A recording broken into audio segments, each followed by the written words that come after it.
Hello and welcome to Stan's 360 World, 360 Fluky channel, and the Man on a Mission blog. As you can tell today, I am not on mission peak. I am not on any peak today physically, I guess. Well, yeah, I'm on some sort of a peak physically. Maybe a valley. I'm here today in my man cave, I guess you could call it. This is my favorite room. I've designed this room. So why Man on a Mission here this week? A couple weeks ago I posted a bit about hemophilia, and this week's mountain, I guess you could say, has been living with the hemophilia a little bit more than it has been in the past. The rains really came back this week. February was a beautiful month, as you could tell. I was able to do quite a bit in February, and even January was awesome. And then here in March, the rains have returned, and which is wonderful for California, but is very difficult for me. So I thought I would share a little bit more with you about living with hemophilia. Now, I'm going to put warnings on the front of this video. I'm going to put warnings in the comments, and I'm going to give you a warning right now. This is probably going to be my most graphic video that I do. There will be blood involved, and needles and syringes and yeah, all that stuff. So for my more squeamish viewers, you might want to skip, or just be aware. I've positioned the camera a little far away today, so in that way you're not up close and personal. But I want to talk what it's actually like living with hemophilia, and especially with some damage to the joints. I'm 40 years old now, and like I said, I've had this knee replaced, I've had this knee replaced, this ankle is fused, my right ankle needs to be fused, and it hasn't been so clear this year as it has this week on this ankle needs to get fused. So at some point I'm going to need to schedule that. So how do I know that? Well, one, a doctor years ago told me strong muscles, strong joints. And if I can share anything with my viewers that have hemophilia, exercise, work out, strengthen your muscles. That's what a lot of this Man on a Mission blog is about, is me pushing myself to get stronger. If you have strong muscles, it protects your joints. And so when you have an impact in your joints, it doesn't cause bleeding. Problem for me is, my age, not that I'm all that old, but through the years, I've gone through different times where I've not been so strong. Fortunately, I feel like I'm getting stronger now, and I'm doing more things to strengthen myself. But over the years, I haven't been so vigilant. And so what this has caused is bleeding in most of my joints. My hands are pretty bad, and so I've had bleeding into my hands through the years. And so each joint in my hands has an arthritic type issue. So basically what happens is the blood goes into the joints, and blood being more acidic than bone eats away at the cartilage and the ends of the bone, and eventually, as in the case of my ankle, causes collapse of the joint, shifting the joint, and also pitting of the joint. And so now, once you had a smooth joint with the ability to move and cartilage and everything to keep it lubricated, now in my ankle it's grown together, it's twisted, it's pitted, and so when I walk, there's grinding. When I drive, I'll set my foot at a weird angle, and the bones will actually misalign. So then when I get up to walk again, I can't walk very well. You'll notice I compensate for this some by the shoes I normally wear. You'll see in my videos, I'm always wearing the same shoes, except for today. I'm wearing my house slippers because those shoes are kind of heavy. But those shoes have a rounded bottom, kind of like your Skechers Shape-Ups used to. They don't make those anymore, I don't think. But this allows me to kind of put my foot down and roll my foot while walking without moving my ankle very much. It still hurts because I'm putting weight on the ankle, but at least the ankle isn't having to do a whole lot. It's made a world of difference. You've seen I've been able to climb mountains with those shoes. Prior to this, I was very limited in what I could do. And so, yeah, you may notice, she might come in here. She's camera shy. It's weird how she knows the camera's running. But you may notice that there's a husky walking around in the background. That is Aria. She is 16 or 17 years old now and has issues of her own, but when she was healthier, she was actually a service dog for me. And in later videos, I may cover that. But now she's retired and living a very relaxed life. And so she may come in and I'll talk to that when she does. But I've got these bad joints. So now I've got arthritis-like issues in my hands, a little bit in my wrists. I've been lucky in my elbows. There's really nothing in my elbows, nothing in my shoulders. I would say my elbows and my shoulders are my best joints because then going down my back, much of my back has an issue. And you'll notice that I already start to hunch over a lot when I walk and when I do stuff, and I'm constantly trying to straighten up. It's not too bad in the back, but it's enough to, when it's raining, even the joints in the chest. I haven't had any chest bleeds that I can think of, but in my back through the years of being on my back and the toll of using crutches and canes have shifted my back. And so when it's raining like this, yeah, and I know you can't see it's raining, but it is raining outside. You might be able to hear it. But when it's raining, it even becomes hard to breathe. That, my breathing becomes a little bit restricted. And some of that is I'm actually holding my breath due to the pain. My hips are in good shape. My knees have been replaced. My ankle has been partially fused. So in partial, I do have some of the movement up and down, but no movement side to side. So if I were to stand on my ankle, my toes would go to correct if I went to stand on one foot. But then once I'd start to lean, I'd just fall over. There's no catching myself and standing on one foot. My right foot, I still currently have that motion, but all of the motion is painful. And I think it's mostly from the side to side. I can do front to back some. There is a spur in it when I get up too high that it hits a bone. But I'm hoping eventually when I do have surgery on that, they can correct that. So, what does this mean for me outside of just, it's raining, it hurts, ooh, I still bleed. I still have issues.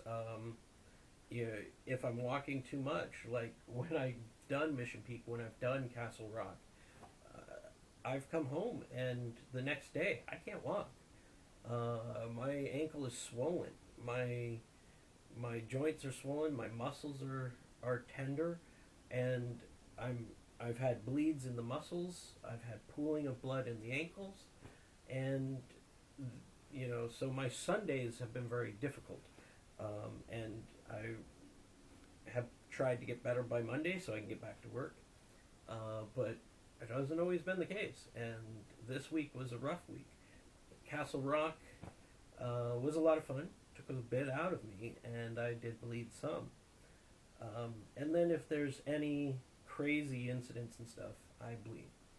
The bleeding is usually internal. Occasionally I scratch myself, like I have with my thumb here. I don't know if you can see that.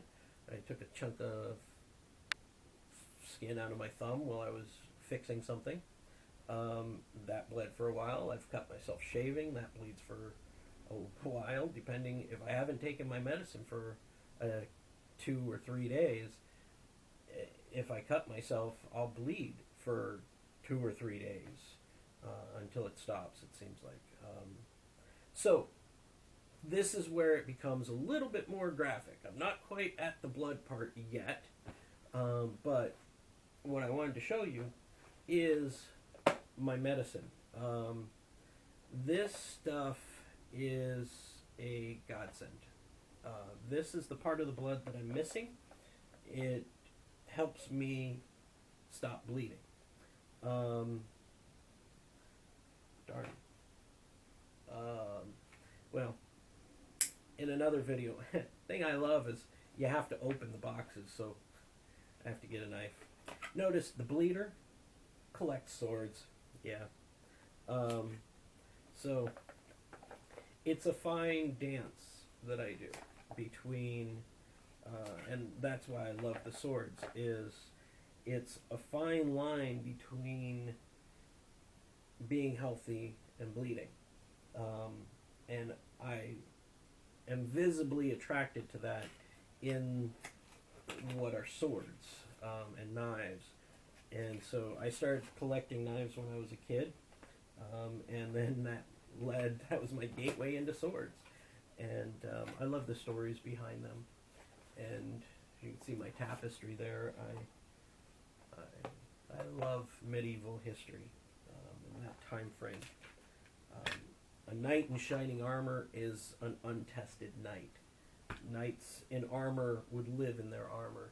And so, ladies, if you're looking for a knight in shining armor, good luck. He's not worth much. So, me and my tarnished armor, I have started to open the boxes here, and I haven't talked about it. One of the things that's in each of the boxes is the instructions. And these instructions crack me up because it's a piece of paper here, and if I unfold the paper, it opens to that, and then if I unfold it the rest of the way, it opens to that. It's double-sided, and it shows you how to administer this product. Yeah. Oh, and there's my puppy. Hi, Aria. And so, obviously, I don't need instructions after 40 years of doing this, but it just cracks me up on how big that unfolds to. So those go to the side. Each box comes with a butterfly needle. We'll need that in a minute. Put that right there. We'll only need one, hopefully. Each box comes with some alcohol wipes to sterilize the area. Again, only need one set. A gauze pad to put over the bleeding. A Band-Aid. I don't know, maybe I'm just too much of a man, but I don't use the Band-Aids at all. A cap, which I'll explain in a minute. I will need both of those. And then neatly packed in here are the 2 syringes. Don't worry, not going to get bloody just yet. In these syringes, these are pretty awesome. Years ago, and in a later video, I want to talk about my mentors in hemophilia.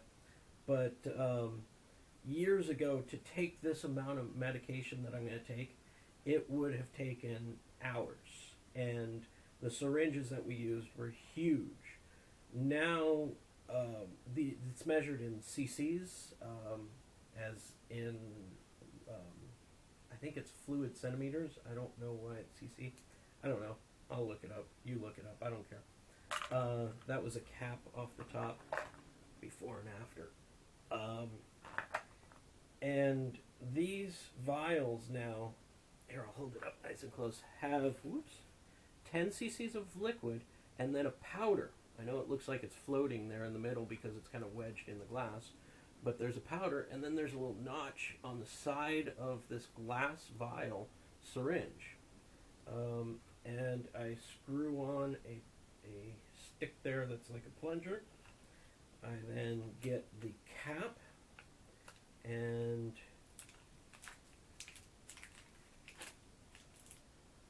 I take the cap, and there's a little rubber stopper here, and I take that rubber stopper out, and I put the cap on the top. Ooh, impressive. Now here's where the cool part comes in, is when I push up on the plunger, the water from the bottom hits that little gap on the side and then fills up to the top. So that mixes the water and the medicine. Years ago, they were two different vials. They could have been 50 cc's of liquid, not the 10 cc's of liquid. Eventually, I think at one point in time, I think the most I ever had to take at that time was 50 cc's. But my fellow older hemophiliacs, more weight you take, more medicine you have to take. More weight you are, sorry. Again, the vial, the stopper, and take the top off. Put that aside. Just got to take the plunger out. But I didn't take out the cap. So I'm taking the cap out. Okay. Put that over there. So I have the cap. I have the little rubber stopper. Take the rubber stopper out. Put the cap on. The cap actually has slots for air to come out. The best I can tell is if you push too fast, it'll prevent the water from spraying straight up. Instead, it like sprays at you. But I don't know. It's there for a reason. I don't know why. So here, I'll show you again. Pushing up, the water hits that little side notch that's there and sprays up into the top area there and starts to mix with the factor. I call it factor because there are multiple factors that line up. Each one of them has a number. And those factors line up. They create a netting. That netting catches the white blood cells, and that's what causes a clot and to help you stop bleeding. If you're missing a factor, they don't line up. They line up in a specific order of factors and fibers, and they line up. I'm missing factor 7, so when all the other factors come together, 1, 2, 3, 4, 5, 6, not necessarily in order technically, but anyways, when they line up, 1, 2, 3, 4, 5, 6, 8, 9, 10, 11, 12, whatever they all go to, 7's not there, so these strands don't come together.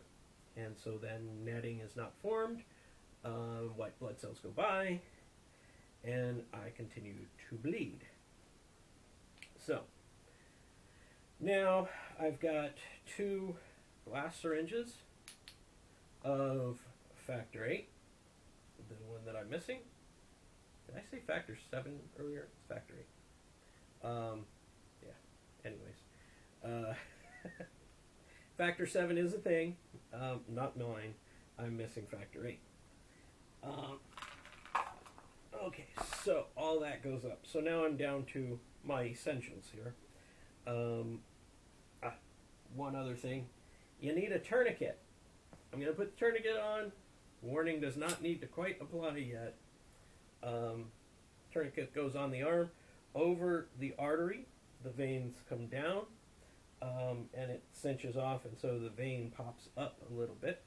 Not tight yet. This is a really cool tourniquet, by the way. Had these for years. They're hard to get. I don't think they make them anymore. They were made in Australia by a company called Proper with 3 P's in it. Propper. I don't know. Anyways, best tourniquets I've ever seen, and I still have a few of them stashed away. So now I'm opening up the butterfly needle. I'm going to open up the alcohol wipes. And I'm going to sterilize the area there. Okay, and open up another one. And then those become trash. Can't reuse those. They do dry out pretty quickly because it is alcohol, which evaporates pretty quickly. Okay, and then a piece of gauze. Alright, now I take the butterfly needle and the plastic that it's in, I put that aside, take a little cap off the top of it, before, after, and then I take this cap that's on here and I remove one of those. So, and then this connects to that. I stretch it out a little bit. There is a cover over the needle, and then there's this little hingey thing which will cover the needle when I'm done. I'll show you that later. Alright, and now I'm ready. So, warning applies. Blood will ensue. It's not going to spew. There's just going to be a little bit. It's going to be in the tube, okay? But for those of you that get queasy about needles and blood, stuff like that, now's the time to skip the video ahead a few minutes, alright? So there you go. With that warning in place, here's the process. Take the tourniquet needle, take the tourniquet, I tighten the tourniquet down, and so the vein comes up. I'm sure you can't see this from there, but there is a dark spot on my arm, because for 30 years, a little bit more than 30 years now, I've been treating myself, 32 years, and always in that vein, or in this one, but mostly in that vein. So there is some scarring there. So I take the needle here, and I fold over the butterfly needle in a very specific place, take off the cap, and if you notice, it's a very tiny needle. They do make them smaller, but this is a 25 gauge, I believe it is. Yeah, I think it's 25. I can't read it. Yeah, I think they're 25. Yeah, 25. It's a 25 gauge needle. I take that needle, here it comes, and I stick it into my vein. You get a little bit of a blood return there, at which point I release the tourniquet, and then I take the syringe that I'm using and I pull that blood up into the syringe to get rid of any bubbles, and there we go. And now I start pumping this medication into my arm. It'll only take a few moments. 25 gauge. What's up with the gauge? Gauge is like wiring. It's a measurement. The higher the number, the smaller the diameter. So a 23 gauge will be much bigger. And there was a time when I would use an 18 or a 20 gauge needle, and compared to the 25s, it is like trying to put a straw into your arm. It's horrible. Now what I'm going to do is I have pumped all this medicine into my arm. You notice that there's a little blood here, so I can kind of see that the end of it is right here. I know you can't see that from there. I take the cap or filter, stopper, whatever it is, off of one of these, and then I transfer the connection to the other one, and I put that there, and this one is now empty for the most part, and so I toss that aside, and now I've got to pull back, get some of the air out of this one, and I start pushing once again, and putting this liquid into my body.